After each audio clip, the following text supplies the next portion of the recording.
Hello students and welcome you again to another session of phrasal verbs. ठीक है, phrasal verbs a very important part. आप बोलोगे कि इसके पहले हमने fixed preposition भी किया है, वो भी important part है preposition का. No doubt preposition is a very beautiful chapter और preposition का सभी चीज important है. छोटा से छोटा एग्जाम हो, बड़ा से बड़ा एग्जाम हो, अगर वहाँ हमने इंग्लिश पूछनी है, अगर whether it's of 20 marks या 50 मार्क्स का एग्जाम हो तो preposition plays a very vital part. ठीक है, और प्रेपोजिशन में नो डाउट वेरियस तो आते ही है, बट सब पढ़ना तो सब है, बट थोड़ा सा ज्यादा फोकस कर दोगे आप फ्रेजल वर्ब और फिक्स प्रेपोजिशन पे. फ्रेजल वर्ब का काफी आई थिंक हमने ये 12-13 सीरीज है फ्रेजल वर्ब का, एंड आई अश्योर यू कि हम सारे सीरीज को कंप्लीट करेंगे. आज हमने फ्रेजल वर्ब लिया है मेक या मेक हो. देखो सारा मैंने मेक से, पहले तो थोड़ा बता दूं कि फ्रेजल वर्ब होता क्या है. पहले भी बताया, जिसकी आज फर्स्ट क्लास है देख रहे फर्स्ट वीडियो. फ्रेजल वर्ब समझ लेना. फ्रेजल वर्ब क्या से बनता है? फ्रेजल वर्ब हमारा बनता है, सिंस इसके नाम में ही वर्ब है तो वर्ब तो रहेगा ही, तो हमारा जो फ्रेजल वर्ब है या तो वर्ब के साथ एक प्रेपोजिशन जुड़ेगा तब फ्रेजल वर्ब बनेगा, या तो वर्ब के साथ एक एडवर्ब जुड़ेगा. ठीक है, और फ्रेजल वर्ब का कोई लिटरल मीनिंग नहीं होता है, इसका इंप्लाइड मीनिंग है. ये फ्रेजल वर्ब का लिटरल मीनिंग का मतलब क्या है? कोई शाब्दिक अर्थ नहीं है. ठीक है, इसका इंप्लाइड मीनिंग है. जैसे ऐसे तो मेक का मतलब आप बोल दोगे, मेक का मतलब तो बनाना है, किसी चीज को बनाना, लेकिन मेक अकेला वर्ब है. इसी में अगर प्रेपोजिशन और एडवर्ब जुड़ जाए तो इस मेक का मीनिंग ही बदल जाएगा. अब देखो सारा जगह मैंने वर्ब के साथ सारा फ्रेजल वर्ब बनाया है प्रेपोजिशन एडवर्ब जोड़ के. ठीक है, तो चलो अब स्टार्ट करते हैं. सेंटेंसेस भी हम बनाएंगे. स्टूडेंट्स का देख रही हूँ कमेंट बॉक्स पे, दे वांट कि I should frame sentences also. आगे भी मैंने आपका सेंटेंसेस बनाया हुआ है, because I can understand. Sentence बन जाने से आपका कॉन्सेप्ट और भी क्लियर हो जाता है. You should know the meaning as well as the usage of the phrasal verb. Okay, now come to the first word, that is make out. ठीक है, मेक आउट का मतलब क्या होता है? मेक आउट का मतलब होता है, और एक चीज और कि मैम हिंदी लिख दो, हिंदी आप लिखोगे, हिंदी में तो मैं बोल ही रही हूँ. ओके, मेक आउट इंग्लिश में मैं लिखूंगी और हिंदी बोल रही हूँ, हिंदी लिख लो. मेक आउट का मतलब होता है अंडरस्टैंड, किसी चीज को अंडरस्टैंड करना. ठीक है, हिंदी में लिख लो किसी चीज को पहचानना. Then we have make off. एक वर्ड है मेक ऑफ और दूसरा वर्ड है मेक अवे विद. दोनों मैंने अलग अलग लिखा है, but both the phrasal verbs they convey the same meaning. दोनों का मतलब सेम. मेक ऑफ का मतलब है ना जल्दबाजी में रहना, बचकर निकल जाना. यू लीव, इसका मतलब होता है लीव क्विकली. कहीं से आप एकदम क्विकली निकल रहे हो, किस पर्पस से? बचने के पर्पस से. तो आप बोल सकते हो मेक ऑफ का मतलब होता है एस्केप करना, किसी से बचना. आपने कोई गलत काम किया हुआ है एंड बचने की कोशिश कर रहे हो और वहां से जल्दबाजी में निकल रहे हो, तो leave quickly in order to escape. बचने के लिए आप जल्दी कहीं से निकल जाओ. और मेक अवे विथ है ना, इसका भी मतलब वही है. ठीक है, मेक अवे विथ का मतलब होता है जल्दबाजी में कहीं से निकलना, अपने आप को किसी से बचाने के लिए. ये सेंटेंसेस बना दूंगी, पहले आप इसको देख लो. मेकअप वाला वो मेकअप नहीं समझ लेना है. ओके, फीमेल्स वाला मेकअप है. ये मेकअप का मतलब होता है ना किसी चीज को एंड करना. जैसे दो दोस्तों के बीच में लड़ाई हो रही है, finally they made up. Made up मतलब किसी लड़ाई को एंड करके पैच अप कर लेना. ठीक है, मेकअप करना टू एंड अ क्वारल और फाइट. किसी लड़ाई झगड़े को आपने एंड कर लिया. And to end up a quarrel and fight, patch up. इसे थोड़े से नॉर्मल बोलचाल की भाषा में क्या बोलोगे? पैच अप कर लिया, लड़ाई झगड़ा खत्म कर लिया.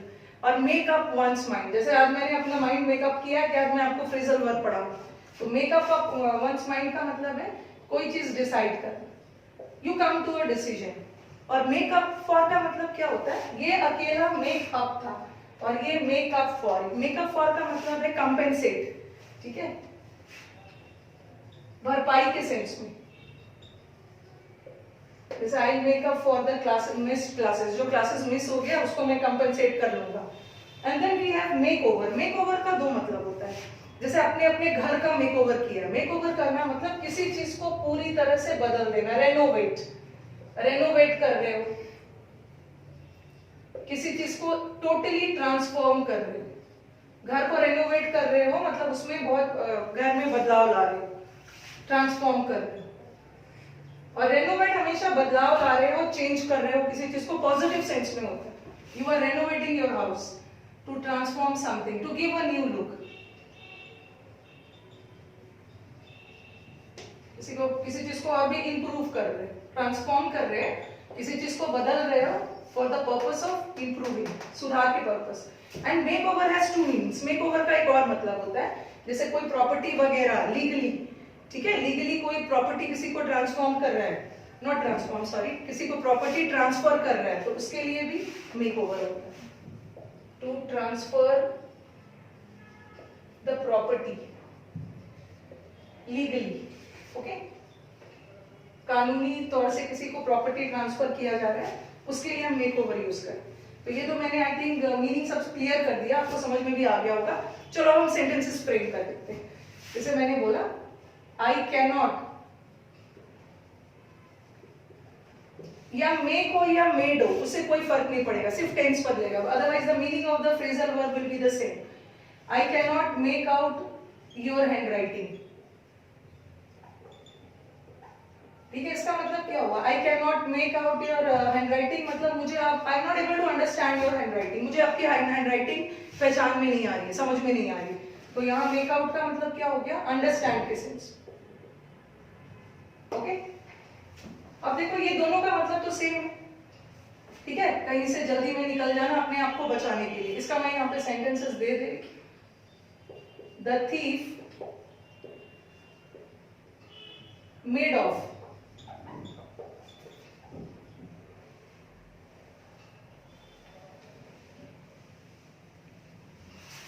the thief had made off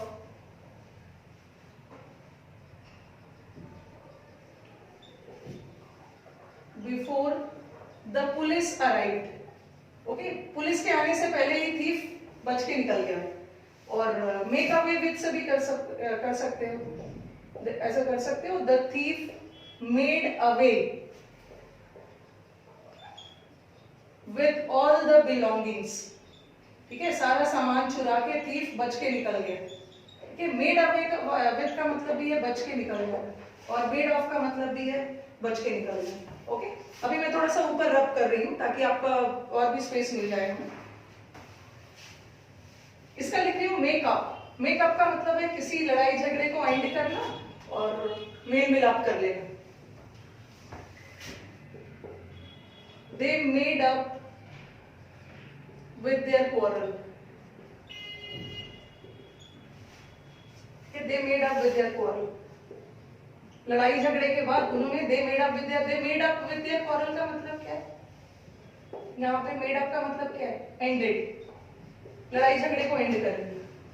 Make up one's mind का मतलब है डिसाइड करना। जैसे he made up his mind to attend the meeting. उसने मीटिंग अटेंड करने का मन बना लिया, ओके। यहाँ मेड अप के लिए लिखा है मैंने मेकअप फॉर का मतलब है भरपाई करना। जैसे आई can not make up for the damages caused by fire. आग की वजह से जो भी नुकसान हुआ है मैं उसकी भरपाई नहीं कर सकती। तो यहाँ पे तो कंपेंसेट के सेंस में, ठीक है। अब लास्ट वाला का सेंटेंस बना देती हूँ, क्योंकि लास्ट वाले फ्रेजल वर्ब का दो मतलब है, तो दोनों से सेंटेंस फ्रेम कर दे रही हूँ। We have make over. Make over has two meanings. एक मेक ओवर का मतलब रेनोवेट होता है, जैसे कि कोई पर्सन भी अपना मेक ओवर करवा सकते हैं, ठीक है, वो पूरी तरह से चेंज करवा देना। लिखा मैंने the house had a makeover, house को सुधारा गया। और कंफ्यूज नहीं होना है, बच्चों को लगेगा ना कि यहाँ तो had है, हाउस had a makeover मतलब हाउस को पूरी तरह से बदल दिया गया। कुछ बच्चों के दिमाग में ये भी आ रहा होगा ना कि had के साथ तो वर्ब का थर्ड फॉर्म आता है, मेड होना चाहिए, बट यहाँ मैंने मेक को एज अ वर्ब नहीं यूज किया है, ठीक है, यहाँ मैंने एज ए नाउन यूज कर दिया है, ठीक है। The house had a makeover. और फिर नेक्स्ट वाला सेंटेंस यूज कर सकते, कंफ्यूज नहीं होना है, ठीक है। फिर हमारा सेंटेंस है एक मेक ओवर का मतलब है प्रॉपर्टी ट्रांसफर करना। He made over his property to his eldest son, उसने अपने बड़े बेटे को सारा प्रॉपर्टी ट्रांसफर कर दी, ठीक है। ओके, तो ये हमारा मेड ओवर का 2 मीनिंग निकाला मैंने। तो आज हमने फ्रेजल वर्ब मेक का किया। आने वाले सेशंस में हम और भी अच्छे अच्छे फ्रेजल वर्ब्स करेंगे। आपको अगर वीडियोस पसंद आए हैं तो do share it among your friends, ठीक है। और कमेंट बॉक्स में तो अपने कमेंट्स देते रहिएगा। कमेंट्स में ऐसा नहीं है, कमेंट्स आपके हमेशा देखते रहती हूँ, ठीक है। चलो, थैंक यू।